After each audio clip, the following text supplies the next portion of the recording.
picture this 1920s New York City. Oh, yeah. The jazz age is swinging, flappers are, out doing the Charleston. And there's just this electric energy in the city. Right. But under the surface, there's a wave of crime that's starting to build. Yeah. And the headlines are about to be completely dominated by this figure that embodies both the glamour and kind of the anxieties of the era. I like it. The bobbed-haired bandit. Ooh, that's a good one. So what I think is so captivating about this story is how it reflects all those cultural tensions of the roaring 20s, You have this clash between the old and the new, traditional values, and this emerging modernity. Right. And Celia Cooney, the woman behind the bandit persona, becomes a symbol of this conflict. Interesting.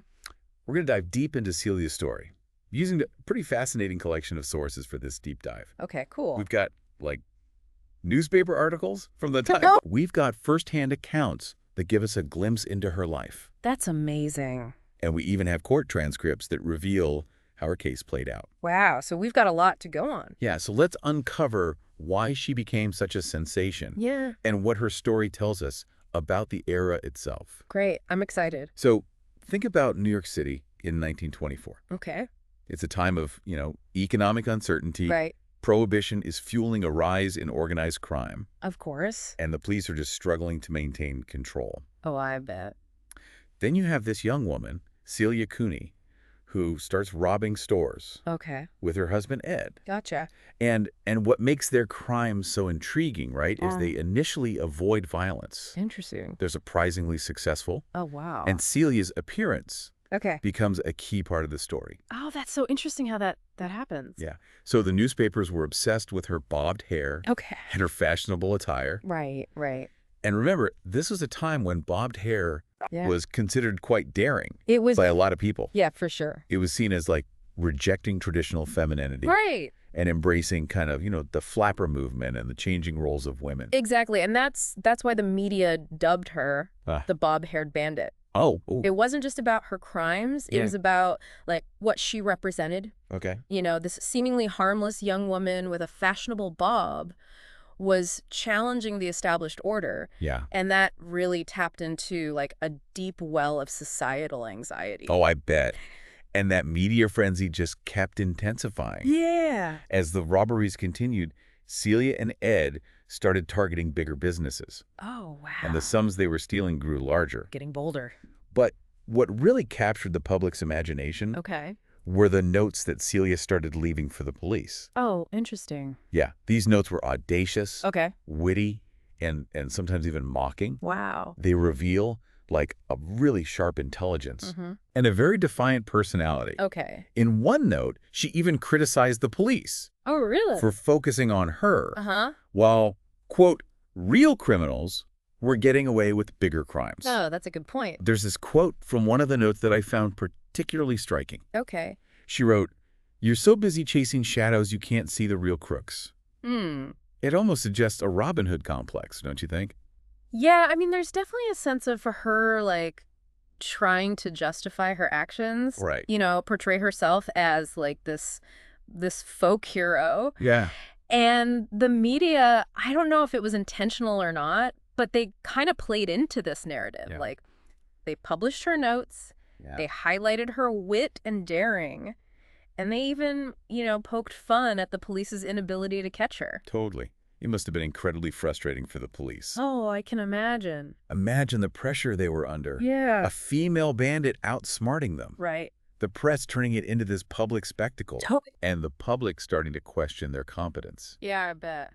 So you can really see that frustration reflected in their actions. Yeah. They were desperate to catch her. Of course. And they ended up arresting several women who vaguely resembled Celia. Oh, wow. Only to be mocked by her in subsequent notes. Oh, that's great.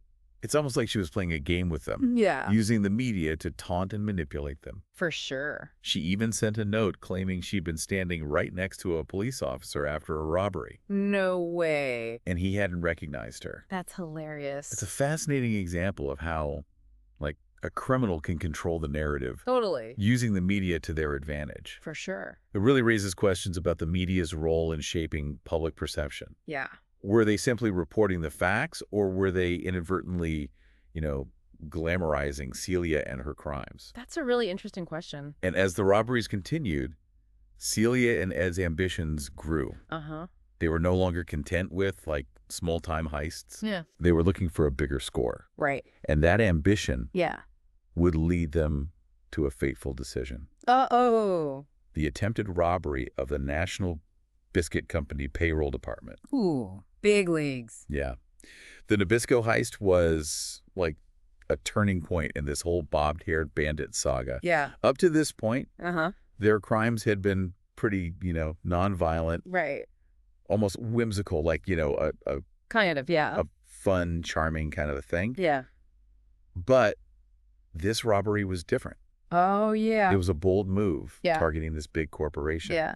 And it involved a level of, like, planning and risk Right. that went way beyond their previous heists. Yeah, makes sense. So the sources that we looked at suggest that Celia and Ed were really hoping to get a big score this time. Oh, and use that money to start, like, a whole new life in Florida. Down in Florida. Okay. They were already planning to move south. Right. But the Nabisco heist was meant to be, like, their final act. Oh, wow. Their grand finale. Gotcha. Before they just disappeared. Interesting. But things didn't really go according to plan, did they? Yeah, what happened? Well, during the robbery, Okay. Ed Cooney fired his gun Oh. and wounded a Nabisco employee. Oh, wow. And so this act of violence, like, Yeah. instantly changed the public perception Makes sense. of the bobbed-haired bandit. Right. The media, you know, who had been kind of sympathetic to their Yeah. story before, Right. now condemned them Oh, as bummer. dangerous criminals. So a complete 180. It's amazing how, like, one event Yeah. can just shift the entire narrative, right? Totally. Before the Nabisco heist, they were these, you know, Yeah. charming rogues, Right. almost folk heroes. Yeah, like you said. But that single gunshot Uh-huh. transformed them into villains in the eyes of the public. Wow, that's crazy. So the image of this harmless, Yeah. fashionable bandit was just shattered. Yeah. And the reality of their actions, the Mm-hmm. potential for, you know, violence and harm, Yeah, became impossible to ignore. for sure. The public's fascination turned to Yeah. fear, and the pressure on the police to catch them just intensified. So high stakes now. Yeah, and so with the Nabisco heist, the police finally had a solid lead. Oh, okay. They had descriptions of the suspects. Right. Their names were out there. Yeah. And they knew that they were trying to escape to Florida. Gotcha. So it gave them a really clear direction for their investigation. Okay, so they had like a path to follow. And so Celia and Ed's, like, attempt to outrun their past Yeah.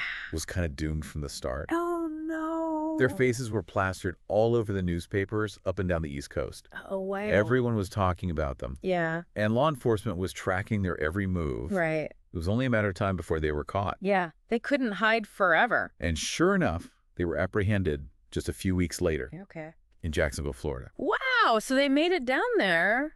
Yeah. Not for long. Around for long. And can you just imagine the media frenzy that ensued? Oh, I bet. Yeah. This was like the culmination of, you know, months of Right. speculation and intrigue and public fascination. So think about it. This is like before TV or the internet. Newspapers were it. Right. Yeah. You know, that was how people got their information and entertainment. Totally. And the bob-haired bandit saga was like national news. Uh-huh. Everyone was following it. Yeah. So their capture was a huge deal. Oh, yeah. And the public was like hungry for every detail. So I bet that scene at the train station Oh, yeah. when they were brought back to New York Uh-huh. was just chaotic. Oh, yeah. I can only imagine. You know, hundreds of people gathered to catch a glimpse of this infamous bandit and her companion. Right. Reporters were jostling for interviews. Yeah. Photographers were, you know, fighting for the best shot. Totally. A media circus. Exactly. Yeah. But by this time, Yeah. the public's perception of them Mhm. had really shifted. Oh, really? Yeah, that sympathy that they once enjoyed Right. had completely evaporated. Oh, It wow. was replaced by fear and condemnation. Yeah. It makes sense after, the shooting. And, you know, there's this heartbreaking detail that adds another layer of complexity to all of this. Okay. Just like days before their capture, Yeah. Celia had actually given birth to a baby in Florida. Oh, wow. But tragically, the baby died shortly after.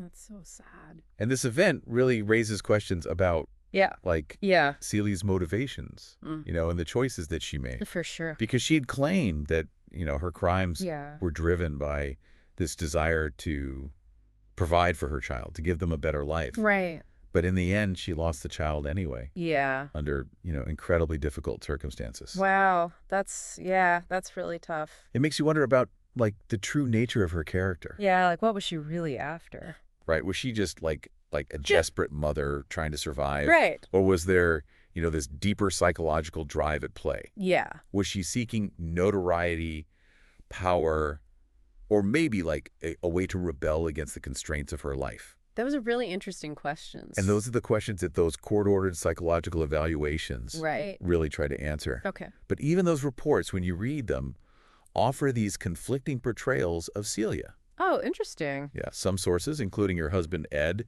described her as this, loving wife and mother, driven to crime out of necessity. Okay.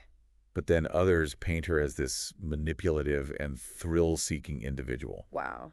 Obsessed with, crime stories and possibly even connected to the underworld. So two very different pictures. We're looking at a puzzle with some pieces missing. Yeah. We get these, glimpses into her personality, but there's still so much that we don't know. And I'm really curious to, learn how those psychological evaluations, which were definitely, influenced by, the gender biases of the time. Of course. Played into her sentencing and the public's perception of her. Yeah, that's a great point. It's fascinating to think about, what happens after that media frenzy dies down. Right. And the public's kind of moved on to the next big story. Yeah, exactly. What becomes of someone like Celia Cooney? Right. When she's no longer the bobbed-haired bandit. Yeah. And she's just a woman trying to, rebuild her life. Right, just a regular person.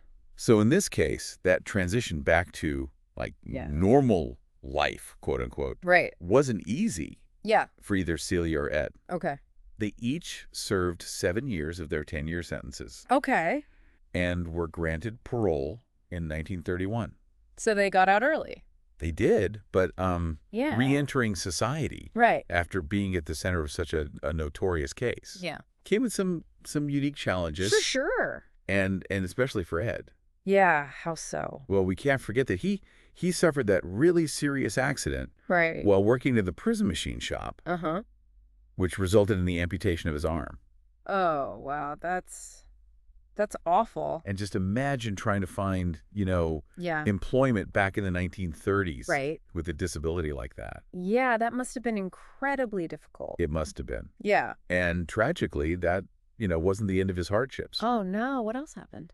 Ed contracted tuberculosis just a few years after his release. Oh, wow. Well, pretty common illness back then. Right. But there weren't a lot of treatment options. Yeah. So it often proved fatal. Yeah, sadly. And so he actually died in 1936. Oh, wow. Just 5 years after leaving prison. That's so sad. It's a really sad end to his story. Yeah, it is. He started out as this, young man who just seemed kind of caught in the pull of his wife's ambitions. Right.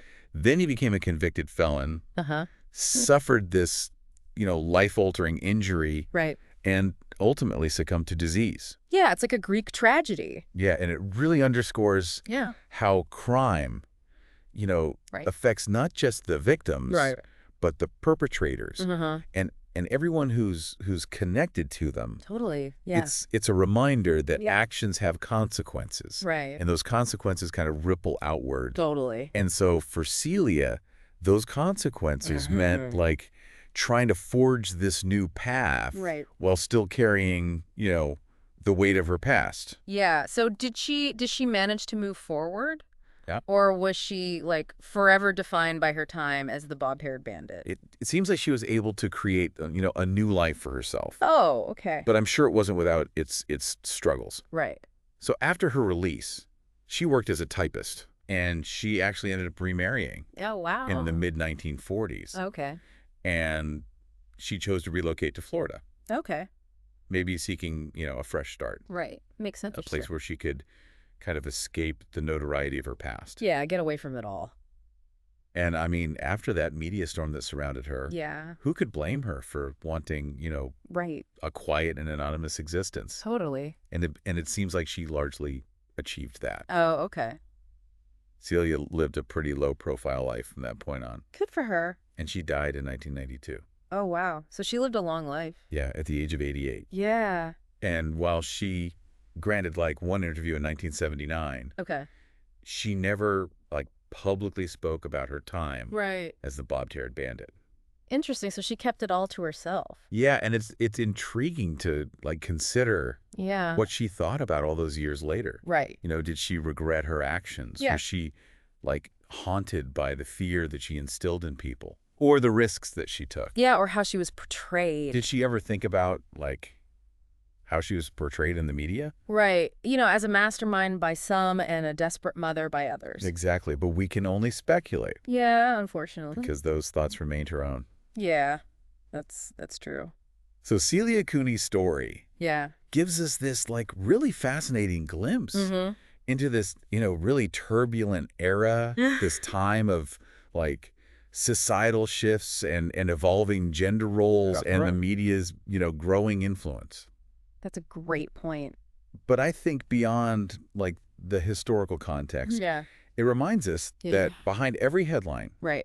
behind every label, there's a human being Yeah, a real person. with their own like really complex story. That's true. We tend to forget that. Yeah. It makes us think about Yeah. the choices that we make Right. and the forces that shape our lives and the lasting impact, Yeah. that our actions can have, Yeah. both on ourselves Yeah. Yeah. and the world around us. That's a good point. And sometimes, those impacts are felt like long after the spotlight fades and the headlines become, just faded newsprint. Exactly. The story goes on. So while the bob-haired bandit's like, reign, Right. ended decades ago, Yeah. the questions her story raises about identity and motivation Right. and the consequences of our choices, Yeah. those continue to resonate today. I think that's a really important takeaway. Yeah, it's a reminder that, history isn't just dates and events. Right. It's made up of, Yeah. individual lives, Real people. each filled with Yeah. triumphs and tragedies. Mm-hmm. And I think by diving deep Right. into those individual stories, Yeah. we can gain a much richer understanding Totally. of the past and maybe even learn something about ourselves. Yeah, I think that's what makes history so fascinating. Well, our deep dive into the world of the bob-haired bandit Right. ends here for today. Yeah. We hope you've enjoyed this journey into the past Yeah, me too. and found something, to ponder along the way. Hopefully. And if this has, sparked your curiosity, Yeah. we encourage you Yeah. to keep exploring. Right. Do your own deep dive. Yeah, there are countless untold stories out there Totally. just waiting to be uncovered, each offering a really unique perspective Yeah. And who knows what you'll find. on the human experience. Right. So thanks for joining us. Yeah, thanks for having me. And until next time, Yeah, keep diving deep. absolutely.